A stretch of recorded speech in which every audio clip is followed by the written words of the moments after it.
What's up, guys? Hey, this is Christian Brindle with Six Figure Medicare Agent. Hope this video finds you doing well. And we're back with another video. Today, guys, we're going to talk about AEP and how to make the most of it, and 3 simple tips I'm going to give you if maybe this is your first AEP or maybe your first AEP or your first couple of AEPs have not gone as planned. These few tips might help you turn it around this year and have a better one this year. But before we get into that, I got to talk to you guys about my favorite telemarketing lead company, and that's Lead Heroes, guys. Of course, Lead Heroes has got you covered when it comes to telemarketing leads, Medicare supplement leads, final expense leads, Medicare turning 65 leads, guys. They just got something for everybody. Whether you're paying a set price per lead or whether you're paying one of their callers to call for you with their custom calling campaign options, they just got something for everybody. Just because you watch this video, they're going to give you 10% off on their website on any orders that you're making with a coupon code. The coupon code can be found down in the description as well as a link over to their website, so go ahead and check them out. All right, guys, so let's talk about AEP.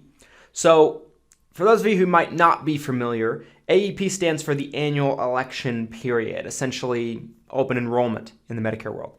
Now, there is an open enrollment period that is called open enrollment period, OEP, and that goes from January 1st to March 31st, but it's really not a fitting title, really, when you break it down. AEP is really open enrollment, right? Like, by definition, because it's almost a free-for-all, right? Somebody that has a Medicare Advantage plan can change to another Medicare Advantage plan. Someone that has a Medicare Advantage plan can change to original Medicare with Part D plan and a Medicare supplement plan if they are able to pass health questions and underwriting on the Medicare supplement plan. People that are on Medicare supplement plans with original Medicare and a Part D plan can transition into a Medicare Advantage plan.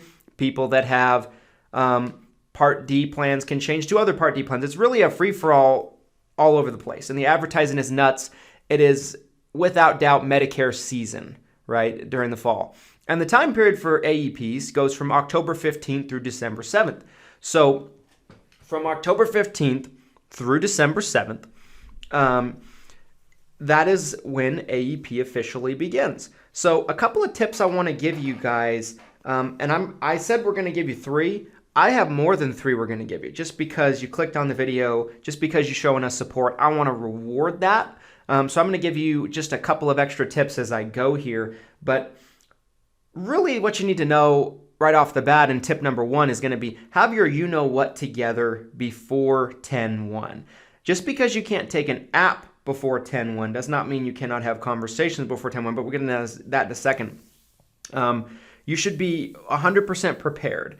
If you are utilizing kits, right, physical kits, you're going to want to make sure that you've pre-ordered them well in advance, right? So as soon as the carriers allow you to make pre-orders, which should not be very long from the time this video actually goes out, you want to make sure that you're placing those orders, because a lot of times with a lot of companies, they're going to limit how many kits you can actually order at a time. If you want any additional ones, you're going to have to actually make additional orders. Now, in my opinion, I don't think this is as big of a deal as it's been in years past, because we have things like, we have so many online tools now to where we can just get instant summary of benefits, evidence of coverages, star ratings, just all kinds of product and plan materials and benefit information on our computers just with a click of a mouse. So we really don't need the physical kits anymore like we used to, but some people still like to have them so you can give something to the prospect or client if you're doing a bunch of face-to-face sales or you're going to houses or things like that.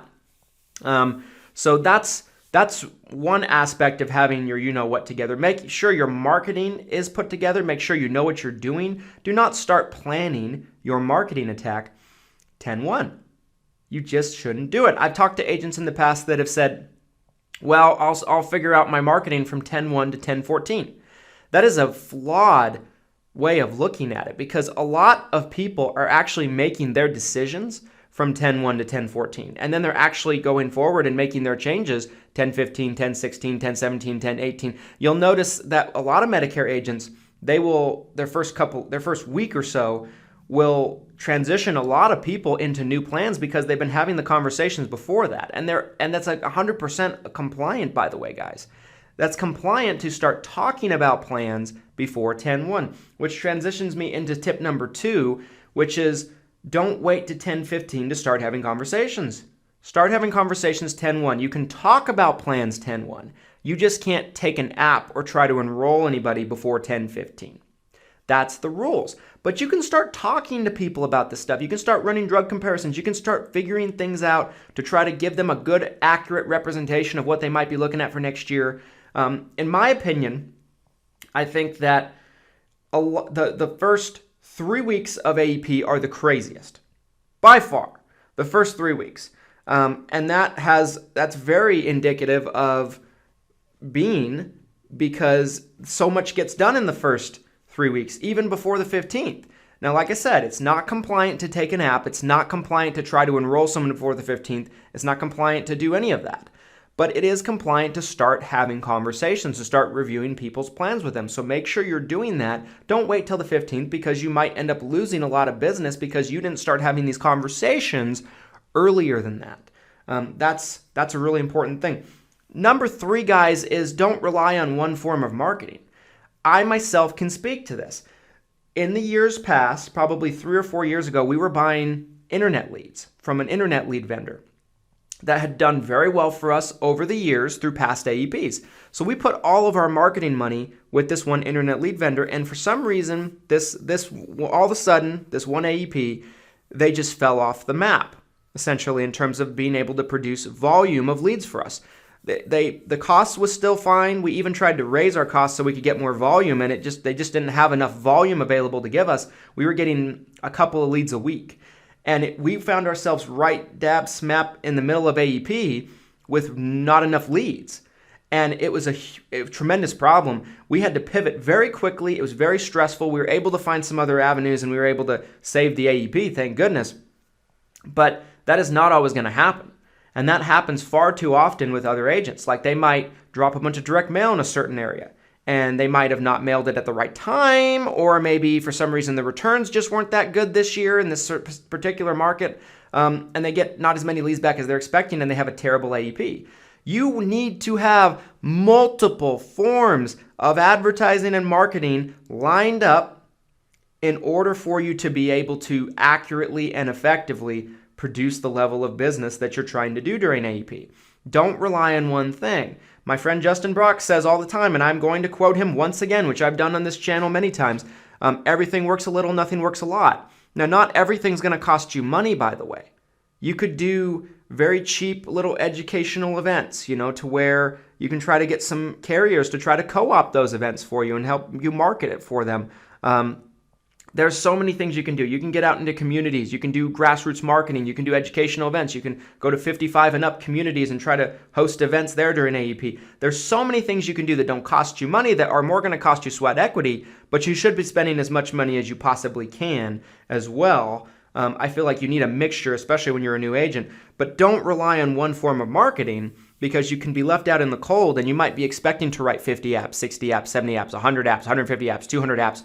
And you might end up writing 10 to 20 because you just don't have enough forms of leads or marketing to kind of fulfill what you're trying to do. So here's some bonus tips for you guys.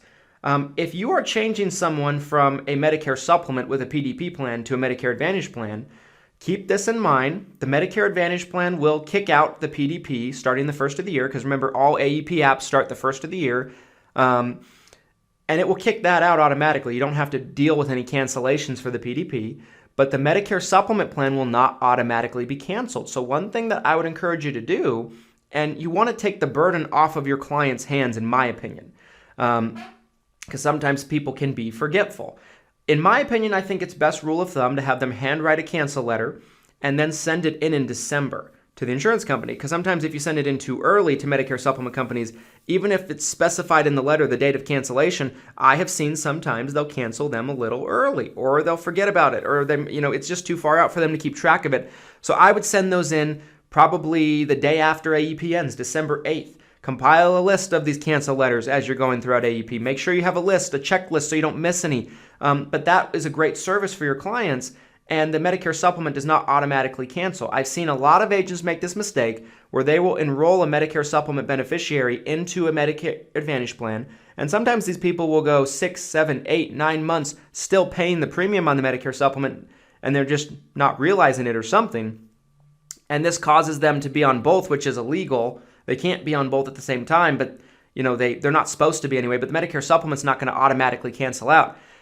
Send in a cancel letter for them, a handwritten letter just on a piece of paper in their writing, have them sign it, date it, put their member ID on it. This is going to be a great benefit for your clients, and you're not going to find anybody that ends up accidentally being on both and they're paying too much and then they blame you because it didn't get accurately canceled. So that's a nice tip for you, just a little thing, kind of basic, but a lot of people need to know that.